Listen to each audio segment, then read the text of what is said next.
Thank you, buddy. Sorry, All mate. right, good to see you. Thank you, buddy. Mike Wilbur with NBC. Good Hi, to how see are you? again. How you doing? Good. Reunion for you two, Quick and the Dead, Absolutely, several yeah. years ago. A lot has happened to you, both of you, your careers. Yeah, he's done the odd job. Yeah? Yeah. Well, yeah, we worked together. I was 18 years old. We were both sort of green in the industry. He'd just done a film called Romper Stomper I did Gilbert Grape, and we're both Which he watched every day. every Did you single really? day. Yes. He used to come And every day running since. up to me, yelling the lines from the movie. So you were obsessed with the movie? I love the movie. Yeah. But, you know, we were both young and green, and we sort of forged a friendship during that movie. But You got to understand that set and how much based on status it was. Because, you know, we were both, you know, continuously told we were handpicked by La Stone. That, you know, Sharon Stone had chosen us for this situation, but you get Sharon Stone and Gene Hackman, and you've got all these wonderful character actors, Roberts Blossom, Keith David, Lance Henricksen, just like all these guys with massive amounts of work, you know. And then there was the two of us, you know, and people are looking at us going, what are you doing here? Who are you? Right. And so we formed a what are you doing here? Who are you club? You know, it's like, if you don't want to talk to us, we'll just talk to each other. Well, now you're on the other side of the fence with this movie. Everyone knows who you are, and, you know, you're the big stars of the movie. And well, let's change the subject a little. I know you've been through this all day. Everyone's probably asked the same questions, but what was it that Have drew you you had to any this guy? similar questions today? No, they are.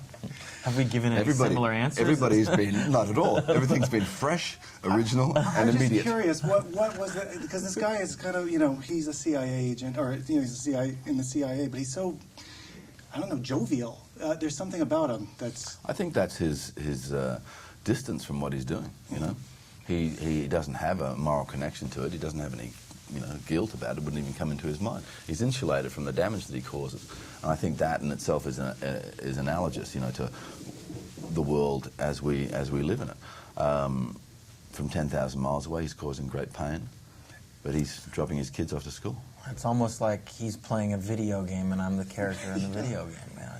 And here I am in the Middle East trying to forge these relationships, trying to do my job as effectively as I can, trying to be, you know, honorable to my country, but at the same time I'm getting constantly undermined and screwed over. And I'm trying, you know, I'm operating on a different sort of moral spectrum than he'd like me to. So it presents these different scenarios in this, and thus the plot of the movie, wherein it's this, you know, cat and mouse game of misinformation and disinformation, and you can trust no one in this world. I can't even trust my own country, for that matter. When you're up close looking into the material or meeting CEO, I don't know if, I'm assuming you met a We can't CEO. discuss that with you. Okay. You know why. Yeah, you'll have to kill me after, or he'll have to kill me. But That's right. I'll just go and get some to eat. do you take away something, like, do you look at or learn something about how safe we are? I mean, your character says something at the beginning of the movie that's scary about we're not as safe as we think we are. Do you take away anything? For me, you know, what I loved about this movie is that it didn't have a clear political message. We didn't have a political agenda going into this film. We all had to sort of check our politics at the door and just say we're going to be as realistic as we possibly can about what this world is that we're trying to create. Let's take the stories that we have from the book. Let's try to gain as much information as we can, but not tell people how to feel or what to think. And I think everyone has sort of extracted their own, you know, quote-unquote message from the film, and it's up to each individual. But for me, my message was, wow, we've gotten into something that you know, that is way too complicated for us to get out of. We have spun quite a web out there, and it's going to take many, many years to solve this problem.